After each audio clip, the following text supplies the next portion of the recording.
அனைவருக்கும் வணக்கம். நான் பிரபாகர், ஜோதிடர். ஓம் சிவாய நமக. சிவசக்தி, திருச்சிற்றம்பலம். இப்போ நான் என்ன சொல்ல போகிறேன்னா, ஒருவருக்கு ஆண் மகனுக்கு 3 மனைவிகள் வரக்கூடிய வாய்ப்புள்ள ஒரு ஜாதக அமைப்பை சொல்கிறேன். ஏன்னா அந்த மனைவி அவங்களுக்கு திருமணம் பண்ணால் ஒன்று இறந்துடுவாங்க, இல்லை விவாகரத்தாகும், ஏதாவது பிரச்சனையில் பிரிஞ்சிடுவாங்க, எது வேணாலும் நடக்கலாம். அது ஒரு அமைப்பை சொல்கிறேன். இது நடைமுறை வாழ்க்கையில் பொருந்தக்கூடியது. ஆனால் இது அதிகப்படியான ஜாதகர்களுக்கு இந்த அமைப்பு வராது, கருத்தில் கொள்ளுங்கள். சில பேருக்கு பூர்வ புண்ணிய கருமாவின் அடிப்படையில் இந்த அமைப்பு வரும்.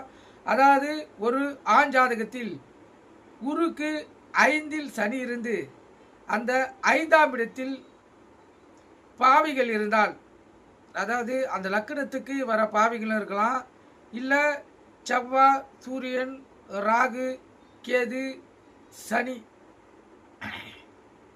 இது போல பாவிகள் இருக்கலாம். கருத்தில் கொள்ள அவர்களுக்கு 3 மனைவர்கள்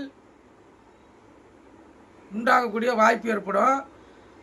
அதே போல வேறு பெண்ணுக்கு இத்தகைய ஜாதகரால் குழந்தை பெறும் வாய்ப்பும், அதாவது வேற பெண்களுக்கு இந்த ஜாதகரால் இவருடைய வாரிசு வளரக்கூடிய வாய்ப்பும் இந்த அமைப்பு ஏற்படுத்தும். கருத்தில் கொள்ளுங்க. திருப்பி சொல்கிறேன்.